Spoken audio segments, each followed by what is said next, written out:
राजेश ने ठंडेपन से, उपहास और तिरस्कार से मुस्कुराते हुए कहा। उसका हाथ, जो अब उभरी हुई नसों से ढका हुआ था, ने अपनी तलवार लहराई, जिससे वह अंतरिक्ष में चीरती हुई चली गई। धमाका! आध्यात्मिक ऊर्जा की भयानक लहरें हिंसक रूप से उठीं, जिससे पूरी पर्वत घाटी कांप उठी। राघव को ऐसा लगा जैसे किसी बड़े पहाड़ ने उसे कुचल दिया हो। वह हवा में लुढ़क गया और खून की उल्टी करने लगा। वह दर्जनों मीटर लुढ़का और फिर से मुंह से खून थूका। उसे लगा जैसे उसके अंदर आग लग गई हो। राघव का चेहरा सदमे और भय से भरा हुआ था। राजेश के पहले के शब्द सिर्फ उसे डराने के लिए नहीं थे, वे सच थे। जब आध्यात्मिक ऊर्जा और शारीरिक शक्ति एक साथ मिलती है तो जो ताकत पैदा होती है वह किसी व्यक्ति को निराश करने के लिए काफी होती है। हरामी! सिद्धार्थ ने गुस्से से दहाड़ लगाई। राघव के उड़ जाने के बाद उसकी कुल्हाड़ी नीचे गिर गई, लेकिन राजेश की तलवार बिजली की तरह तेज थी। उसने सिद्धार्थ की कुल्हाड़ी पर तेजी से वार किया। सिद्धार्थ उछलते हुए पत्थर की तरह पीछे की ओर उड़े, कई बार हवा में लुढ़के, फिर भारी ढंग से जमीन पर गिरे। लेकिन जब सिद्धार्थ को राघव से दूर तक वापस भेजा गया तो उसने कोई खून नहीं थूका। इससे राजेश हैरान रह गया। अब तुम दोनों को यकीन हो जाना चाहिए, सच्ची ताकत के सामने तुम्हारे सारे संघर्ष बेकार हैं। हार मान लो। राजेश ने उन पर हमला करने के लिए उनका पीछा नहीं किया। वह एक सम्राट की तरह अपनी मूल स्थिति में खड़ा था और ठंडे मन से उन पर नजर रख रहा था। तलवार का सहारा लेकर वापस ऊपर आने की कोशिश करते हुए राघव ने अपना सिर हिलाया। उसके मुंह पर खून के धब्बे थे। बीच में हार मान लेना मेरी आदत नहीं है। मैंने अभी तक तुम्हारा सिर भी नहीं काटा है। राजेश ने ठंडे मन से राघव की तरफ देखा। उसका गुस्सा अचानक हंसी में बदल गया। हाँ, तुम सच में विक्रम के बेटे हो। मैं तुम्हारी कठोरता की प्रशंसा करता हूं। मुझे उम्मीद है कि जब मैं तुम्हारे शरीर की हर हड्डी को कुचल दूंगा तब भी तुम उतने ही कठोर रहोगे। बेटा, जाओ, अंडरवर्ल्ड में पश्चाताप करो। बोलने के बाद उसका शरीर अचानक हरकत में आया। राघव को यह एहसास हुआ कि वह एक भूत प्रेत को देख रहा था।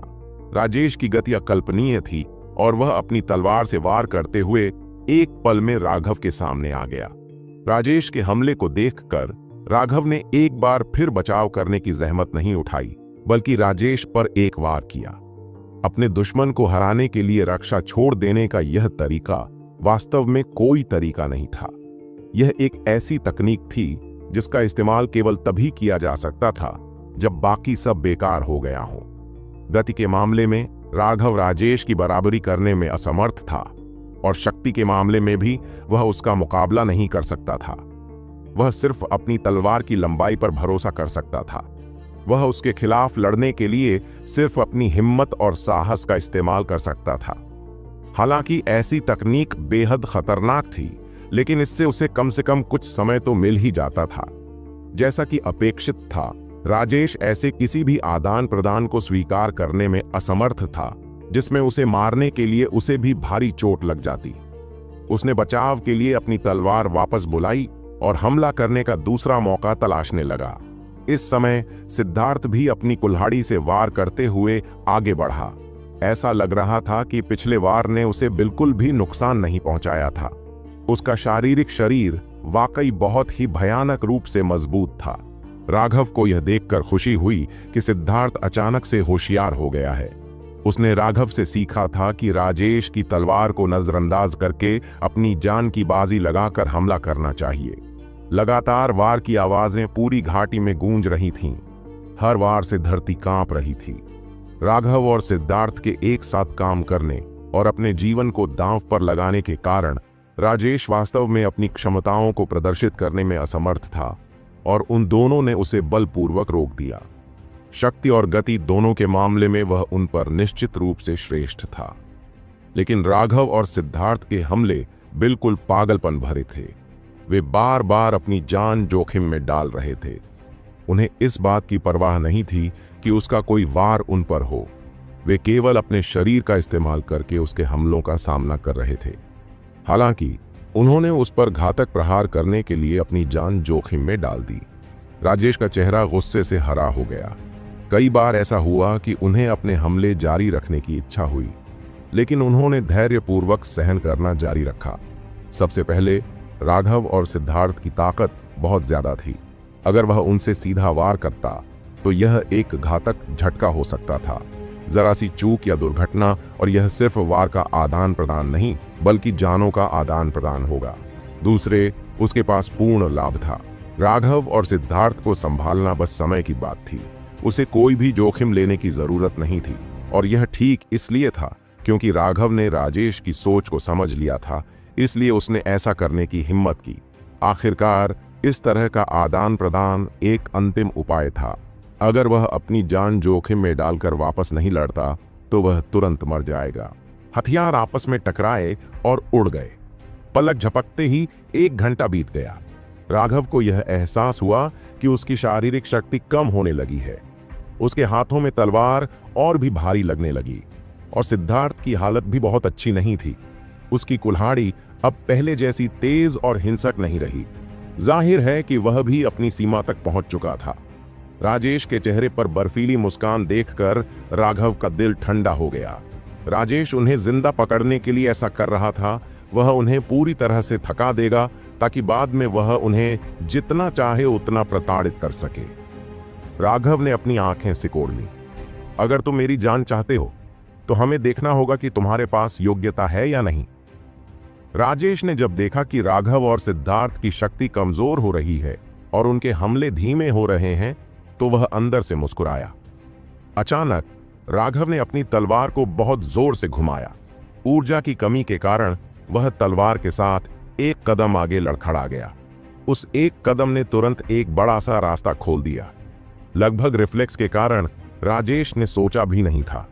सिद्धार्थ की कुल्हाड़ी को चकमा देते हुए उसकी तलवार सीधे राघव की कमर पर जा लगी। जाहिर है राघव का अनुमान सही था। राजेश उन्हें मुश्किल से जिंदा रखने की योजना बना रहा था, अन्यथा वह तलवार सीधे उसके दिल पर जा गिरती। राघव की आंखों में एक ठंडी चमक चमक उठी। अचानक उसका समृद्ध सितारा अपनी पूरी शक्ति से सक्रिय हो गया। उसकी सारी शक्ति सीधे उसके डेंटियन में प्रवाहित हो गई। 12 चक्रवात जो पहले से ही 300 मीटर चौड़े थे तुरंत 10 गुना बड़े हो गए। वे तेजी से घूम गए और 50 किलोमीटर के भीतर आध्यात्मिक ऊर्जा तुरंत सूख गई। चाहे मैं सफल हूं या नहीं, मुझे कोशिश तो करनी ही होगी, राघव ने अंदर प्रार्थना की। उसके 12 चक्रवातों ने चक्कर लगाया जिससे सारी आध्यात्मिक ऊर्जा एक डोरी में संघनित हो गई जो लियाओ बिंदु से होकर बही हुईमिंग बिंदु में विलीन हो गई और अंत में क्यूची बिंदु से होकर लाओगोंग बिंदु में प्रवेश कर गई। जब उसकी आध्यात्मिक ऊर्जा पहले बिंदु में प्रवाहित हुई तो वह एक्यूपंक्चर बिंदु बाढ़ के द्वार की तरह काम करता था जिसे बलपूर्वक खोला गया था। जब उसकी आध्यात्मिक ऊर्जा उस द्वार से गुजरी तो वह किसी तरह तेजी से बहने लगी और ज्यादा जोर से अगले बिंदु में पहुंच गई। एक बार जब आध्यात्मिक ऊर्जा ने सुपरपोजिशन की सभी परतों को पार कर लिया और उसके हाथ में अंतिम लाओगोंग बिंदु में प्रवेश किया तो राघव को अचानक उस एक्यूपंक्चर बिंदु से तीव्र दर्द महसूस हुआ। बकवास, मेरे मेरिडियन इसे संभाल नहीं सकते। जैसे ही उसने अपने लाओगोंग बिंदु के आसपास दर्द महसूस किया, उसने महसूस किया कि आसपास की मेरिडियन भी कांपने लगी थीं, जो आध्यात्मिक ऊर्जा के प्रवाह को संभालने में असमर्थ थीं। मुझे थाम लो, राघव गुस्से से दहाड़ा। अब वह इस बारे में ज्यादा परवाह नहीं कर सकता था। उसने इसे नियंत्रित किया ताकि लाओगोंग बिंदु से उस ऊर्जा की केवल एक किरण ही बाहर निकले। बिना कुछ सोचे समझे उसने अपनी तलवार में ऊर्जा का वह धागा डाल दिया। तलवार तुरंत हिलने और गड़गड़ाने लगी। जैसे ही राजेश की तलवार राघव की कमर में घुसने वाली थी, उसने अचानक महसूस किया कि उसका दिल तेजी से धड़क रहा है और उसके सारे बाल खड़े हो गए हैं। अपने कई सालों के युद्ध के अनुभव पर भरोसा करते हुए उसने सहज रूप से अपना हमला छोड़ दिया और जल्दी से पीछे हट गया। लेकिन जब वह पीछे हटने लगा तो राघव के हाथ में तलवार पहले से ही उठी हुई थी। 7 फुट लंबी तलवार से एक अजीब सी रोशनी निकल रही थी और ऐसा लग रहा था कि जैसे वह राजेश पर गिर रही हो और उसमें अंतहीन मौत का आभास हो। आकाश को विभाजित करो। राजेश पूरी तरह से डर गया जब उसने उस तलवार को देखा। उस तलवार ने किसी तरह उसे अपनी जगह पर जकड़ लिया था। एक छोटा आध्यात्मिक ऊर्जा कंडेंसेशन नौसिखिया वास्तव में अपने आध्यात्मिक ऊर्जा का उपयोग करके एक टेंडन ट्रांसफॉर्मेशन विशेषज्ञ को उसके ऊपर 2 स्थानों पर लॉक करने में सक्षम था। यह बिल्कुल पागलपन था। आमतौर पर ऐसा लॉक तभी हो सकता है जब मजबूत विशेषज्ञ कमजोर पर हमला करता है। अगर 2 प्रतिद्वंद्वी एक ही स्तर पर हों तो एक के लिए दूसरे को लॉक करना बेहद मुश्किल होता है। एक महत्वहीन आध्यात्मिक ऊर्जा कंडेंसेशन नौसिखिए के लिए टेंडन ट्रांसफॉर्मेशन विशेषज्ञ को लॉक करना एक मजाक था। हालांकि ऐसा ही कुछ वास्तव में राजेश के साथ हुआ, लेकिन राजेश जल्दी ही अपने सदमे से उबर गया क्योंकि उसे मौत की गंध आ रही थी। राघव के हाथ में तलवार एक अजीब सी चमक लिए हुए थी। यह बिल्कुल किसी देवता की तलवार की तरह थी जो बेरहमी से वार कर रही थी। Wave breaking slash! तलवार को नीचे गिरते देख राजेश चिल्लाया। अब राघव के बालों से चौंकने का समय नहीं था। उसके शरीर पर सभी हरी नसें तेजी से बढ़ीं जब तक कि वे बेलों की तरह नहीं हो गईं जो उसकी त्वचा के ठीक नीचे लहरा रही थीं। जैसे ही उसने भी वार किया, उसकी आभा एक बार फिर एक नए स्तर पर पहुंच गई। आध्यात्मिक ऊर्जा लहरें दर्जनों मीटर तक उछलीं। यह वेव ब्रेकिंग स्लैश राजेश की अंतिम तकनीकों में से एक थी और यह एक पृथ्वी वर्ग युद्ध कौशल था। जिस क्षण राघव की तलवार राजेश की तलवार से टकराई, स्वर्ग और पृथ्वी दोनों एक पल के लिए स्तब्ध हो गए। तभी एक बहुत बड़ा विस्फोट हुआ। 3 आकृतियां एक साथ उड़ती हुई भेजी गईं। भयानक ऊर्जा ने उनके मूल युद्ध क्षेत्र को पूरी तरह से नष्ट कर दिया। जहां वे टकराए थे वहां लगभग 30 मीटर चौड़ा एक विशाल गड्ढा दिखाई दिया। राघव को लगा जैसे उसका पूरा शरीर थकावट से टूटने वाला है। उसका दाहिना हाथ खास तौर पर दर्द कर रहा था। सामान्य ज्ञान के अनुसार अपनी वर्तमान मेरिडियन चौड़ाई के साथ वह अभी भी स्प्लिट द हेवंस प्रदर्शित करने में असमर्थ था, लेकिन इसके बावजूद उसने अभी अभी इसका जबरदस्ती इस्तेमाल किया था। इससे लाओगोंग बिंदु के आसपास की उसकी मेरिडियन पूरी तरह से टूट गई थी। लेकिन उसने आखिरकार यह भी जान लिया था कि स्प्लिट द हेवंस कितना भयानक था। वह वास्तव में उस अंतिम क्षण में भाग्यशाली था, क्योंकि उसने स्प्लिट द हेवन की ऊर्जा का केवल एक कतरा ही इस्तेमाल किया था। उसने बाकी ऊर्जा का इस्तेमाल करने की हिम्मत नहीं की थी। अगर उसने युद्ध कौशल की पूरी ताकत का इस्तेमाल किया होता तो शायद उसके सभी मेरिडियन पूरी तरह से नष्ट हो गए होते और वह वास्तव में अपंग हो जाता। लेकिन उस ऊर्जा का सिर्फ एक कतरा इस्तेमाल करने के बावजूद उसके हाथ के मेरिडियन पूरी तरह से तबाह हो गए थे। डर के अलावा राघव को भी उत्साह का एहसास हुआ। यह पहले से ही इतना शक्तिशाली था कि उसने इसकी शक्ति का केवल एक कतरा ही इस्तेमाल किया था। स्प्लिट हेवंस किस श्रेणी के युद्ध कौशल तक पहुंच गया था? तुम सच में विक्रम के बेटे होने के योग्य हो। अच्छा, बहुत अच्छा, हाँ हाँ हाँ। ठहाके की आवाज गूंज उठी। धूल धीरे धीरे छूट गई और राजेश अंदर से प्रकट हुआ। लेकिन मौजूदा राजेश बेहद दुखी दिख रहे थे। उनके साफ सुथरे कपड़े असहनीय रूप से फटे हुए थे। पेट के बीच में एक बड़ा घाव था जिसमें से धीरे धीरे खून बह रहा था। उसके हाथ में तलवार की अब सिर्फ मुट्ठी बची थी। अभी अभी हुई उस झड़प ने तलवार की धार को पूरी तरह नष्ट कर दिया था। राघव की पुतलियां सिकुड़ गईं। हालांकि राजेश अब बेहद गरीब था, लेकिन उसकी आभा में कोई कमी नहीं आई थी। इसका मतलब यह था कि राजेश की लड़ाकू क्षमता में भी कोई कमी नहीं आई थी। एक हाथ से उसने अपने फटे कपड़े फाड़ डाले, जिससे उसका घाव और एक नरम कवच भी दिखाई देने लगा। वह कवच सुनहरे रंग का था। वह बहुत लचीला और मजबूत लग रहा था, लेकिन राघव की तलवार की वजह से उसमें एक बड़ा छेद हो गया था। क्या शक्तिशाली युद्ध कौशल है? अगर मेरे पास यह सुनहरा रेशमी कवच नहीं होता तो मैं सचमुच मर जाता। अपने घाव को देखते हुए राजेश ने ठंडे स्वर में कहा, मैं तुम्हें एक मौका दूंगा। अगर तुम वह युद्ध कौशल सौंप दोगे तो मैं तुम दोनों को तुरंत मौत दे दूंगा। राघव ने तलवार को अपने बाएं हाथ में ले लिया। उसका दाहिना हाथ पहले से ही आधा अपंग हो चुका था और अब उसे थामने में असमर्थ था। उसने खुद को मजबूर किया और ठंडे स्वर में हंसा, और अगर मैं मना कर दूं तो क्या होगा? राघव, तुम इस बारे में सोचो। मौत डरावनी नहीं है। मौत से भी बदतर जीवन जीना सबसे दर्दनाक है, और मैं इस क्षेत्र में कुछ कौशल रखता हूं। मैं तुम्हें सलाह दूंगा कि तुम किसी भी बात पर पछतावा मत करो, राजेश ने ठंडे स्वर में कहा। मैं, राघव, ने कभी ऐसा कुछ नहीं किया जिसका मुझे पछतावा हो। राघव ने उसकी ओर देखा और फिर चुपके से सिद्धार्थ पर एक अर्थपूर्ण नजर डाली। राघव ने बहुत स्पष्ट होने की हिम्मत नहीं की। सिद्धार्थ की ओर देखने के बाद राघव ने धीरे से अपनी तलवार उठाई और व्यंग्यात्मक लहजे में कहा, सोहम, अभी जो चाल चली वह सिर्फ एक परीक्षण था। अब जब मैंने इसका परीक्षण कर लिया है तो मैं तुम्हारी डॉगशीट की जान ले लूंगा। यह कहकर उसने तलवार जमीन में घुसा दी।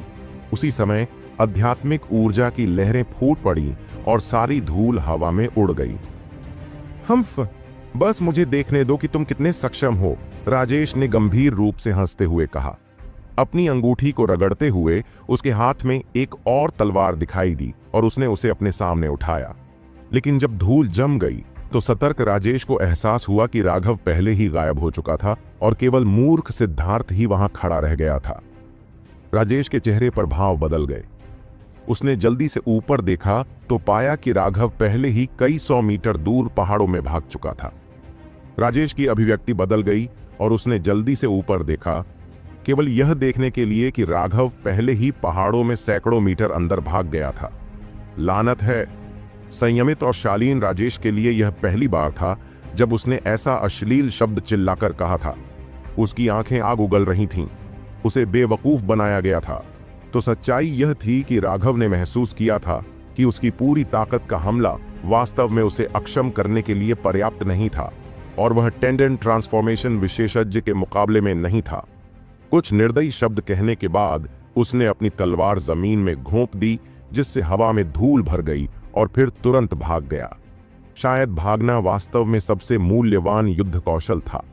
हालांकि जब राघव ने देखा कि सिद्धार्थ उसके साथ भागा नहीं था और बल्कि मूर्खतापूर्ण तरीके से अपने मूल स्थान पर खड़ा था, तो वह गुस्से में लगभग खून खांसने लगा। उसने अभी अभी जानबूझकर उसे एक नजर देखा था ताकि उसे बता सके कि भागने का मौका मिलेगा। उसे उम्मीद नहीं थी कि वह कोई प्रतिक्रिया नहीं देगा और बस वहीं खड़ा रहेगा, लेकिन चूंकि वह पहले ही भाग चुका था इसलिए वह वापस नहीं आ सकता था। राजेश का लक्ष्य वह था, जब तक वह भागता रहेगा सिद्धार्थ सुरक्षित रहेगा। जैसा कि उसने अनुमान लगाया था, वह अभी कुछ 100 मीटर ही चला था कि राजेश ने गुस्से से दहाड़ते हुए उसकी ओर दौड़ना शुरू कर दिया। रुकना!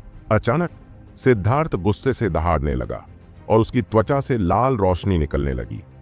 उसके शरीर से हिंसक ऊर्जा निकलने लगी। वह बिल्कुल एक जंगली प्राचीन जानवर की तरह था जिसे जगा दिया गया था। जैसे ही राजेश राघव का पीछा करने वाला था, एक विशाल युद्ध कुल्हाड़ी ने उसकी ओर सीटी बजाई, जिससे उसका दिल कांप उठा। उसे आश्चर्य हुआ कि सिद्धार्थ का हमला अचानक पहले से कहीं ज्यादा तेज हो गया था। कुल्हाड़ी के जमीन पर गिरने से पहले ही सिर्फ उससे निकलने वाली हवा ही उसके लिए सांस लेना मुश्किल करने के लिए काफी थी। उसके हमले की ताकत कम से कम दोगुनी हो गई थी। धमाका! राजेश ने इसका सीधा सामना नहीं किया। उसके हाथ में जो नई तलवार थी वह उसकी पुरानी तलवार के बराबर नहीं थी, इसलिए उसने उस वार का सामना करने की हिम्मत नहीं की। नतीजा यह हुआ कि सिद्धार्थ की कुल्हाड़ी बेरहमी से जमीन पर गिर गई। उसकी भयानक ऊर्जा से पूरी घाटी हिल उठी।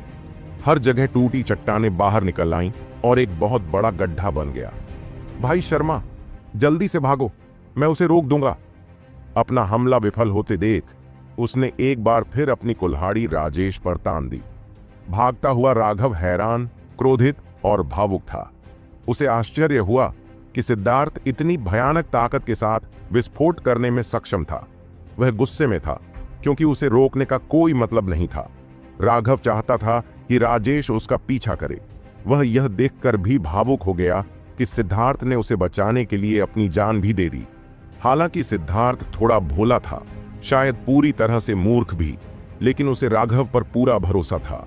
वह उसके लिए अपनी जान भी देने को तैयार था। राघव को रोने और गाली देने की इच्छा हो रही थी। वह बहुत चिंतित था, लेकिन वह भागना बंद करने की हिम्मत भी नहीं कर पा रहा था। ऐसा करना बस राजेश को यह बताना था कि वह सिद्धार्थ को नहीं छोड़ेगा।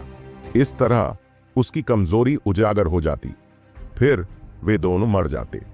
मूल रूप से वह राजेश को दूर ले जाने और सिद्धार्थ को दूसरी दिशा में भागने की योजना बना रहा था। लेकिन इसका नतीजा यह हुआ कि सिद्धार्थ को राघव के इरादों का जरा भी अंदाजा नहीं था। धमाका! राजेश ने सिद्धार्थ को 3 बार और चकमा दिया। इस समय सिद्धार्थ की ताकत बहुत बढ़ रही थी। वह आखिरी हमला इतना शक्तिशाली था कि वह चकमा नहीं दे पाया था। अपनी तलवार से उसे रोकते हुए उसे 5 कदम पीछे धकेल दिया गया। मरना! राजेश क्रोधित हो गया। आज उसे राघव को मारने से बार बार रोका गया था। उसके जैसा एक महान टेंडन ट्रांसफॉर्मेशन विशेषज्ञ वास्तव में 2 महत्वहीन आध्यात्मिक ऊर्जा कंडेंसेशन नौसिखियों के सामने इतना असहाय था। इससे भी महत्वपूर्ण बात यह है कि राघव के अभी अभी किए गए अंतिम हमले ने उसे कुछ हद तक गंभीर आंतरिक चोट पहुंचाई थी। हालांकि उसने खुद को ठीक दिखाया, लेकिन सच्चाई यह थी कि वह बस अपनी चोट को दबा रहा था। यही कारण था कि वह सिद्धार्थ को पीछे छोड़ने के लिए अपनी शक्ति का उपयोग नहीं करना चाहता था, जो उसे रोक रहा था। इससे उसकी अंदरूनी चोट और भी बदतर हो जाती। लेकिन जैसे जैसे उसने देखा कि राघव और दूर भाग रहा है, वह और भी चिंतित होता जा रहा था। अगर वह इस विशालकाय आदमी को नहीं गिरा पाता तो राघव सचमुच भाग जाता। यह पूरी तरह से अस्वीकार्य था। उसकी नसें फिर से उभर आईं और उसने सिद्धार्थ के हमले पर एक वार किया। सिद्धार्थ को अचानक लगा कि कोई अजेय शक्ति उसे पीछे धकेल रही है। वह लगभग 10 मीटर के बाद ही खुद को स्थिर कर पाया। हालांकि राजेश शक्ति में माहिर नहीं था, लेकिन टेंडन ट्रांसफॉर्मेशन क्षेत्र में प्रवेश करने के बाद ताकत में तेज वृद्धि बहुत ज्यादा थी। वह सिद्धार्थ को पीछे धकेलने में कामयाब रहा, लेकिन राजेश भी स्वस्थ नहीं था। उसके पेट में बहुत दर्द हो रहा था। यह उसकी अंदरूनी चोट के भड़कने का नतीजा था। राघव के आखिरी हमले ने न केवल उसके आंतरिक अंगों को हिला दिया था, बल्कि उसके डेंटियन को भी कुछ हद तक झटका लगा था। इससे उसकी आध्यात्मिक ऊर्जा और भी सुस्त हो गई। सिद्धार्थ को पीछे धकेलने की प्रक्रिया में वह अपनी चोट को दबाना जारी रखने में लगभग असमर्थ हो गया था। सिद्धार्थ को पीछे धकेलने के तुरंत बाद वह राघव का पीछा करने निकल पड़ा। राघव उसका मुख्य लक्ष्य था। आपको कहीं नहीं जाना है। राजेश लगभग गुस्से से पागल हो गया।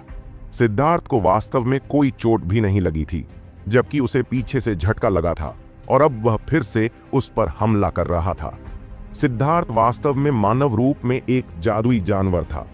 उसका भौतिक शरीर एक बिल्कुल भयावह स्तर पर पहुंच गया था। अपनी शारीरिक शक्ति पर भरोसा करके वह वास्तव में एक टेंडन ट्रांसफॉर्मेशन विशेषज्ञ के हमले को बलपूर्वक झेलने में कामयाब रहा था। सिद्धार्थ को गिराने में असमर्थ होने के कारण राजेश की आंखें बर्फीली हो गईं और उसने एक बार फिर अपनी तलवार का इस्तेमाल सिद्धार्थ के युद्ध कुल्हाड़ी को रोकने के लिए किया। फिर उसने अपनी तलवार को सिद्धार्थ के पेट में घुसाने के लिए एक छेद से घुसाया। राजेश स्पष्ट रूप से क्रोधित था और इस बाधा से बचने के लिए हत्या करने को तैयार था। लेकिन जब उसकी तलवार सिद्धार्थ की त्वचा पर लगी तो ऐसा लगा जैसे उसने किसी कठोर सतह पर वार किया हो। उसकी तलवार फिसल गई और उसके पूरे जोर से किए गए वार की आधी से ज्यादा शक्ति तुरंत खत्म हो गई। तलवार फिर भी सिद्धार्थ की त्वचा को भेदने में कामयाब रही। हालांकि वह सिर्फ 2 इंच ही अंदर जा पाई और आगे नहीं जा सकी। वह सिद्धार्थ की हड्डियों को भेदने में असमर्थ थी। राजेश को बहुत झटका लगा, क्योंकि ऐसा पहली बार हुआ था। यहां तक कि एक जादुई जानवर के शरीर को भी उसकी साधना के आधार से आसानी से भेदा जा सकता था, लेकिन वह सिद्धार्थ के साथ ऐसा करने में असमर्थ था। गर्जन! सिद्धार्थ को घाव का एहसास तक नहीं हुआ और उसने अपनी कुल्हाड़ी से राजेश पर क्रूरतापूर्वक प्रहार कर दिया। उसने सिद्धार्थ पर 2 बार हमला किया था, लेकिन सिद्धार्थ को कोई खास चोट नहीं पहुंचा पाया था। और अब जब सिद्धार्थ उस पर हमला कर रहा था तो उसे फिर से राघव का पीछा करने से रोक दिया गया। इस समय उसने दूर तक देखा और चिंतित होने से खुद को नहीं रोक सका। राघव पहले ही 5 मील से ज्यादा भाग चुका था। वह बस एक घने जंगल में प्रवेश करने वाला था। यदि वह सचमुच उस जंगल में प्रवेश कर गया तो कवरेज पर भरोसा करके उसके बच निकलने की अस्वीकार्य रूप से उच्च संभावना होगी। लेकिन सिद्धार्थ ने उसका रास्ता रोकना जारी रखा। दांत पीसते हुए उसने दोनों हाथों से तलवार उठाई और उस पर लाल रंग की ज्वाला दिखाई दी। चट्टान तोड़कर वार! सिद्धार्थ की कुल्हाड़ी उड़ गई, जबकि वह खुद दर्जनों मीटर पीछे गिर गया। उसने मुंह से खून थूका और उसी समय उसके शरीर से अजीब लाल रोशनी फीकी पड़ गई। उसकी आभा तेजी से फीकी पड़ गई। राजेश के पास समय की इतनी कमी थी कि उसने अर्थ क्लास बैटल स्किल का इस्तेमाल किया। वह सिद्धार्थ को उड़ाने में कामयाब रहा, लेकिन सिद्धार्थ ने सिर्फ एक और खून थूका। दूसरी ओर उस एक हमले के कारण उसकी अंदरूनी चोट लगभग नियंत्रण से बाहर हो गई। उसने जल्दी से अपनी अंगूठी से एक उपचार की गोली निकाली। वह एक कीमती उच्च श्रेणी की उपचार गोली थी जो उसने कई साल पहले एकत्र की थी। उनकी साधना के आधार पर मध्यम श्रेणी या निम्न श्रेणी की औषधीय गोलियां मूल रूप से बिना किसी प्रभाव के थीं, जबकि उच्च श्रेणी की औषधीय गोलियां अत्यंत दुर्लभ थीं। इसलिए अब उस औषधीय गोली को निगलना वास्तव में उनके लिए दिल का दर्द पैदा कर रहा था। राजेश ने सिद्धार्थ की तरफ देखा, जो जमीन पर लेटा हुआ था, और एक पल के लिए झिंझका। वह वास्तव में सिद्धार्थ को मारना चाहता था, क्योंकि वह व्यावहारिक रूप से एक राक्षस था। एक बार जब वह बड़ा हो जाएगा तो वह निश्चित रूप से भयानक हो जाएगा। लेकिन फिर जंगल में छिपे हुए राघव को देखकर राजेश ने अपने दांत पीस लिए। अपने विकल्पों पर विचार करते हुए उसने सिद्धार्थ को अनदेखा करने का फैसला किया और सीधे राघव का पीछा किया। सिद्धार्थ को बहुत चिंता हुई जब उसने देखा कि राजेश सीधे राघव के पीछे जा रहा है। वह भी उसका पीछा करने के लिए रेंगता हुआ वापस आया, लेकिन वह 2 कदम ही चल पाया था कि उसे महसूस हुआ कि दुनिया उसके चारों ओर घूम रही है। सिद्धार्थ अपने नितंबों पर गिर पड़ा। उसका चेहरा पूरी तरह पीला पड़ गया था और वह अपने हाथों को कांपने से नहीं रोक पा रहा था। यह इस बात का संकेत था कि उसने अपनी ताकत का बहुत ज्यादा इस्तेमाल कर लिया था। घृणा से जमीन पर मुक्का मारते हुए वह केवल राजेश की आकृति को घाटी में लुप्त होते हुए देख सकता था। राघव ने भागते समय उनकी लड़ाई पर नजर रखी थी। सिद्धार्थ को राजेश को अडिग रूप से रोकते हुए देखकर वह घबरा गया था। अगर सिद्धार्थ ने सच में राजेश को क्रोधित कर दिया था तो हो सकता है कि वह राघव को ध्यान में न रखे और सिद्धार्थ को मार डाले। अगर ऐसा हुआ तो राघव को जीवन भर इसका पछतावा होगा। लेकिन राजेश के बारे में उनकी समझ के अनुसार वह क्रोध के कारण अपना आपा खोने वाले व्यक्ति नहीं थे। जब वह जंगल में घुसने ही वाला था तो उसने देखा कि राजेश सिद्धार्थ को अनदेखा करके उसका पीछा कर रहा है, जिससे उसे कुछ राहत मिली। फिर उसने अपनी पूरी ताकत दौड़ने पर केंद्रित कर दी। जंगल में घुसते ही अचानक सब कुछ शांत हो गया। अनगिनत विशाल पेड़ आसमान तक पहुंच गए थे, जिससे सूरज की रोशनी का अंदर आना बहुत मुश्किल हो गया था। राघव ने जल्दी से रोशनी के अनुकूल खुद को ढाल लिया और आगे बढ़ गया। उसने पूरी कोशिश की कि किसी भी वनस्पति पर पैर न पड़े। ऐसा करने से उसके पीछे स्पष्ट निशान रह जाते। इसके बजाय राघव ने चट्टानों या शायद उलटे पेड़ों पर उतरने की पूरी कोशिश की। इस तरह राजेश को उसका निशान नहीं मिल पाता और उसे खोजने में बहुत समय लग जाता। तब उसका फायदा और भी ज्यादा स्पष्ट हो जाता। इस पीछा का सबसे महत्वपूर्ण हिस्सा ये शुरुआती हिस्सा होगा। वह जितनी जल्दी हो सके उतनी जल्दी आगे बढ़ रहा था। हालांकि एक बार जब राजेश जंगल में प्रवेश करता है तो उसे पूरी तरह से चुप हो जाना होगा और शुरुआत में बिल्कुल भी हिलना नहीं होगा, अन्यथा राजेश ध्वनि के माध्यम से अपनी स्थिति का पता लगाने में कामयाब हो जाएगा। राघव का उसके ऊपर एकमात्र लाभ यह था कि वह एक गोली साधक था। उसकी आत्मा असाधारण रूप से मजबूत थी और अपने प्रतिद्वंद्वी को बड़ी दूरी से भांपने में सक्षम थी। वह इस दूरी से उसका सही दृश्य नहीं देख पाएगा, लेकिन वह अभी भी राजेश की सापेक्ष स्थिति को भांपने में सक्षम होगा। जब राघव 5 मील से ज्यादा भाग गया तो वह अचानक रुक गया और उसने अपनी सांस भी रोक ली। बिल्कुल भी नहीं हिला। ऐसा इसलिए हुआ क्योंकि उसे लगा था कि राजेश अभी अभी जंगल में दाखिल हुआ है। राघव ने भी अपनी आंखें बंद कर ली और खुद को एक खाली आत्मा की स्थिति में प्रवेश कर लिया, जिससे वह जंगल में एक और चट्टान की तरह लगने लगा, जिससे उसकी आभा पूरी तरह से अलग हो गई। इस अवस्था में प्रवेश करने के बाद वह राजेश को देख सकता था, जो अभी अभी जंगल में आया था। जैसा कि उसने उम्मीद की थी, वह तुरंत रुक गया और राघव की बात ध्यान से सुनने लगा। राजेश ने अगरबत्ती जलने में लगने वाले समय से ज्यादा इंतजार किया, लेकिन उसे कोई सांस नहीं सुनाई दी। जंगल में प्रवेश करने के बाद सब कुछ पूरी तरह से शांत था, भयावह स्तर तक शांत। लेकिन एक चौथाई घंटा बीतने के बाद पक्षियों और कीड़ों ने अपना संगीत बजाना शुरू कर दिया, जिससे जंगल शोर से भर गया। पक्षियों की उन आवाजों की वजह से राजेश का चेहरा और भी बदसूरत हो गया। उसने उम्मीद नहीं की थी कि राघव इतना चालाक होगा। वह वास्तव में जानता था कि अपने निशान छिपाने के लिए इस तरह के तरीके का इस्तेमाल कैसे करना है। राघव मुस्कुराया। ऐसा लग रहा था कि उसके सफलतापूर्वक भागने की संभावना फिर से बढ़ गई थी। हालांकि उन दोनों के बीच सिर्फ 5 मील का अंतर था, लेकिन इस जंगल में छिपे होने के बावजूद इतनी दूरी पहले से ही बेहद सुरक्षित थी। और समय बीतने के साथ साथ वह और भी ज्यादा सहज होता जाएगा।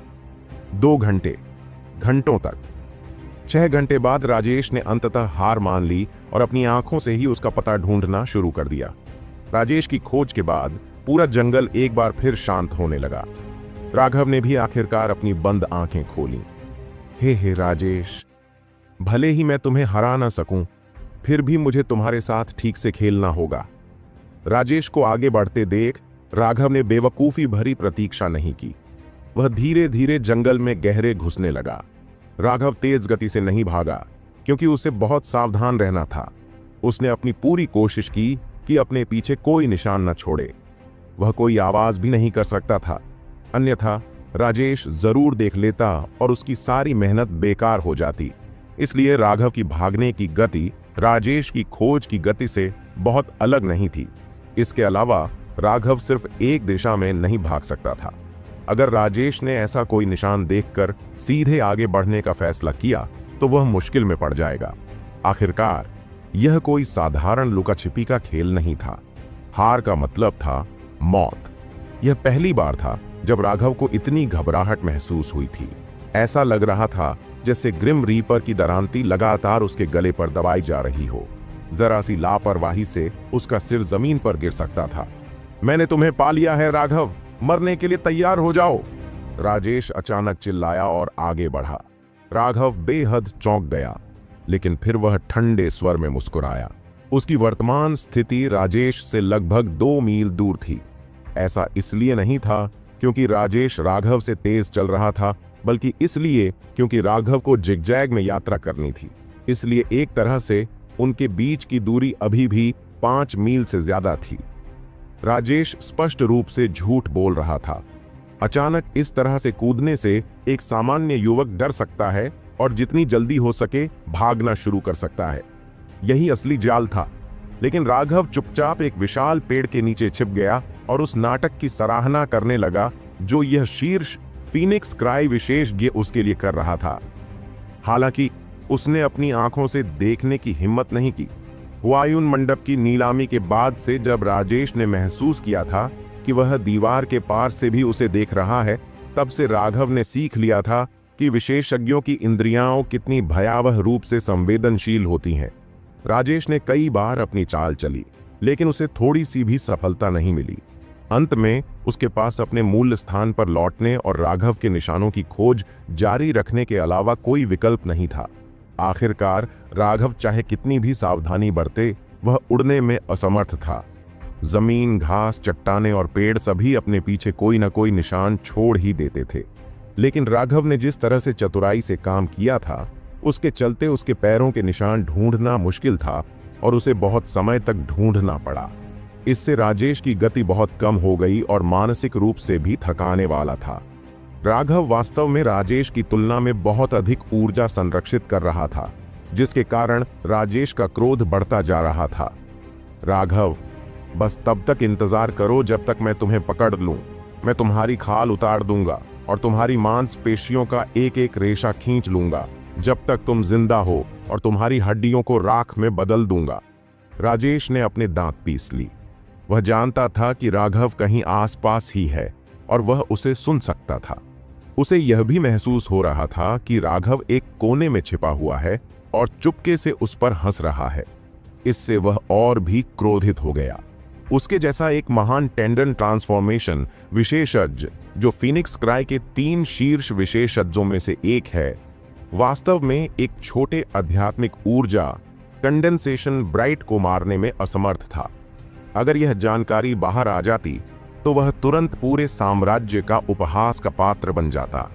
उसका पेट गुस्से से भरा हुआ था और उसे बाहर निकालने के लिए कोई जगह नहीं थी, लेकिन उसे अपना धैर्य बनाए रखना था, अन्यथा थोड़ी सी भी लापरवाही से राघव सचमुच उससे भाग सकता था। वह केवल उसकी तलाश और उसका पीछा करना जारी रख सकता था, साथ ही आसपास के सन्नाटे पर भी ध्यान दे सकता था। राघव ने व्यंग्य किया, तुम मेरी खाल उधेड़ना चाहते हो? ऐसा सपना हासिल करना उतना आसान नहीं है जितना तुम सोचते हो।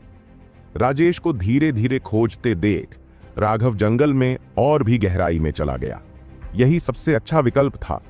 यह सच था कि उसके लिए राजेश के इर्द गिर्द चक्कर लगाना और चुपके से घाटी और फिर राजधानी में वापस लौटना संभव हो सकता था, और ऐसा विकल्प निश्चित रूप से उसके लिए आकर्षक था।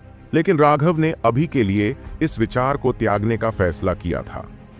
राजेश के बारे में अपनी समझ से वह जानता था कि यहां आने से पहले उसने कई जाल बिछाए होंगे। अगर वह जल्दबाजी में जंगल से बाहर निकल गया तो वह सीधे उसके जाल में फंस सकता था। इसके अलावा उसकी अंदरूनी चोटें बहुत गंभीर थीं। उसके दाहिने हाथ की मेरिडियन पूरी तरह से नष्ट हो गई थी। उसके पास शायद उसकी सामान्य लड़ाई क्षमता का सिर्फ 10वां हिस्सा ही बचा था। बस कुछ यादृच्छिक रक्त संघनन अधीनस्थ उसके लिए घातक खतरा थे। इसलिए उसके पास राजधानी लौटने की अपनी इच्छा को दबाने के अलावा कोई विकल्प नहीं था। वह जंगल में और भी आगे बढ़ता गया, सावधानी से टेढ़े मेढ़े रास्ते से यात्रा करता रहा, ताकि वह राजेश को आसानी से गुमराह कर सके, जिससे उसे और भी धीमी गति से यात्रा करने के लिए मजबूर होना पड़ा। 4 घंटे बाद आसमान में अंधेरा छा गया। पूरा जंगल और भी उदास और डरावना हो गया। बीच बीच में खूंखार जानवरों की चीखें भी सुनाई देने लगीं। राघव के चेहरे पर उदासी छा गई। अगर उसकी किस्मत खराब हुई और वह उन जानवरों में से किसी एक की नजर में आ गया, तो हालांकि वह जानवर द्वारा मारा नहीं जाएगा, लेकिन वह संभवतः राजेश को अपनी ओर आकर्षित कर लेगा। अब रात हो चुकी थी। कई जानवर अपनी मांदों से बाहर निकलने लगे थे। उन जानवरों को नहीं पता था कि राघव से निपटना कितना मुश्किल होगा। अगर वे उसे शिकार के लिए भोजन समझ बैठें तो यह परेशानी का सबब बन जाएगा। राघव एक पत्थर की प्राचीर के पीछे छिपा हुआ था।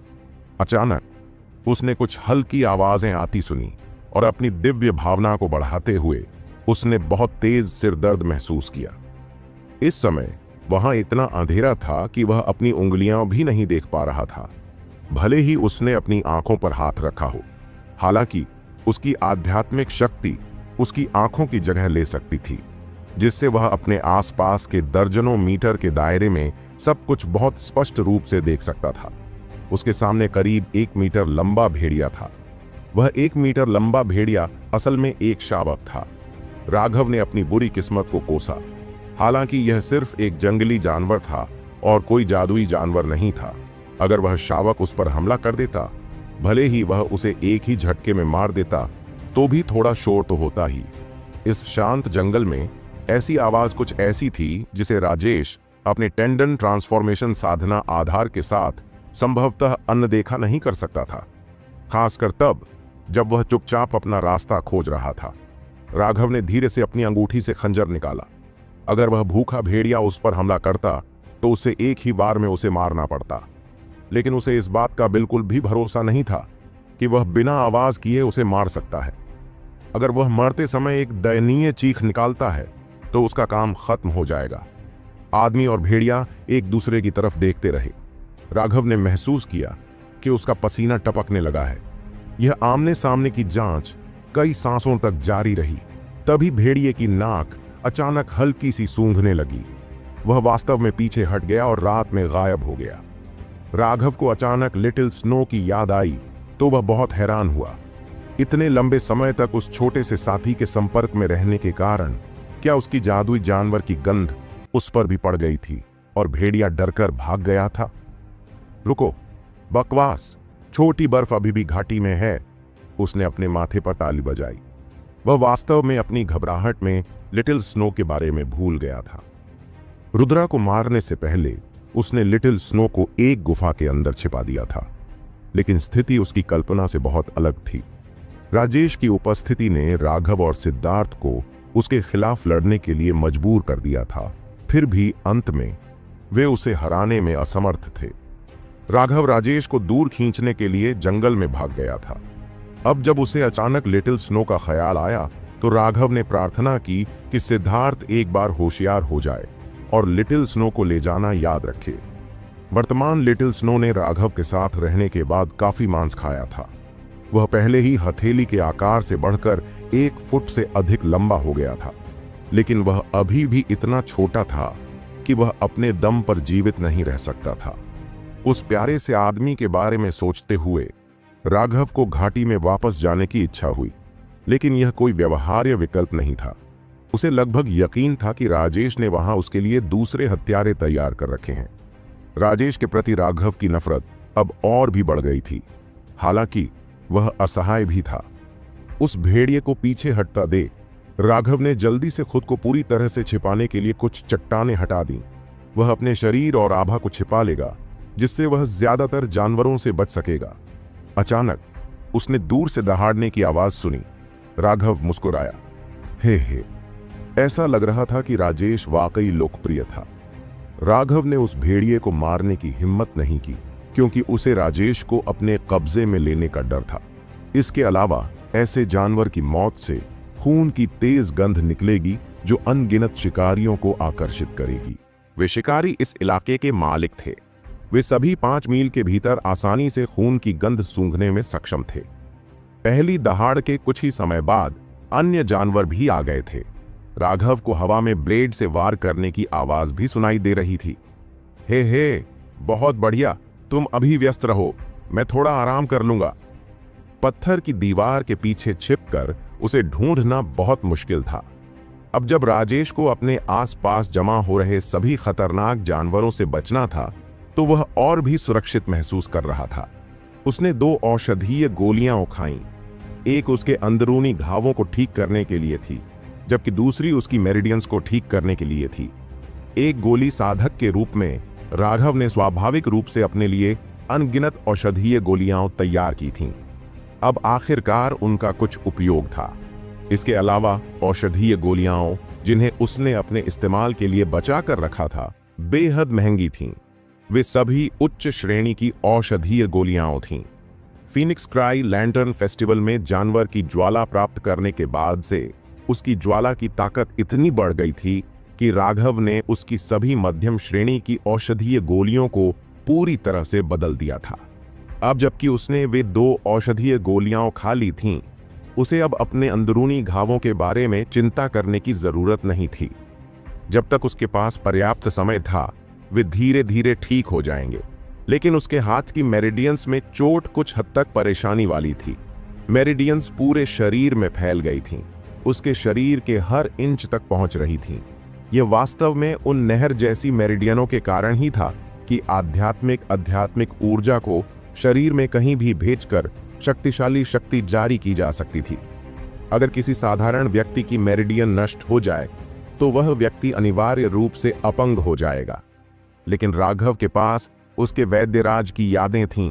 इसलिए हालांकि यह मामला थोड़ा परेशान करने वाला था, लेकिन यह कोई बड़ी बाधा नहीं थी। इसे ठीक करने में बस कुछ समय लगा। राघव ने अपनी औषधीय गोलियों की ऊर्जा को अपनी कलाई के उस अंतिम बिंदु पर केंद्रित किया जहां मेरिडियन क्षतिग्रस्त हो गए थे। आध्यात्मिक शक्ति और औषधीय ऊर्जा का उपयोग करके उसने मेरिडियन को पुनर्जीवित किया। मेरिडियन को पुनर्जीवित करना एक अविश्वसनीय रूप से कठिन प्रक्रिया थी। सिद्धांत रूप में यह सरल था। यह बस टूटी हुई नहरों को उनके पुराने मार्गों पर एक बार फिर से बढ़ने की अनुमति दे रहा था, लेकिन वास्तव में कठिनाई अविश्वसनीय रूप से बड़ी थी। पूरे फीनिक्स क्राई साम्राज्य में यहां तक कि ग्रैंड मास्टर संजय सहित राघव के अलावा कोई भी ऐसा नहीं था जो ऐसा कर सकता था। ग्रैंड मास्टर संजय शायद उंगली की मध्याह्न रेखाओं को पुनः प्राप्त कर सके, क्योंकि वे मुख्य मध्याह्न रेखाएं थीं जिन्हें कई लोगों ने याद रखा था। लेकिन उन बेहद पतली मेरिडियंस के लिए, जो एक बाल से भी ज्यादा चौड़ी नहीं थीं, उन्हें ठीक करने में वह निश्चित रूप से असमर्थ थे।